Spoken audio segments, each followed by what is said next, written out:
कि जो बंदे को रब का महबूब बना देता है,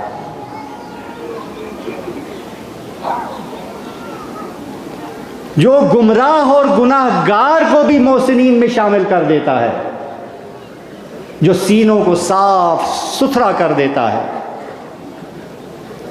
आप उस अजीम अमल के लिए यहाँ जमा हुए हैं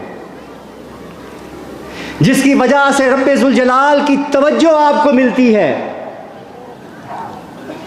आप उसकी मोहब्बतों के हकदार हो जाते हैं। आप यहाँ बैठे हुए उसे याद कर रहे होते हैं, वो वहाँ बैठा आपको याद कर रहा है। आप इस महफिल में आपस में बैठे उसे याद कर रहे होते हैं और कुदसियों की महफिल में आपको याद कर रहा है। आज आपको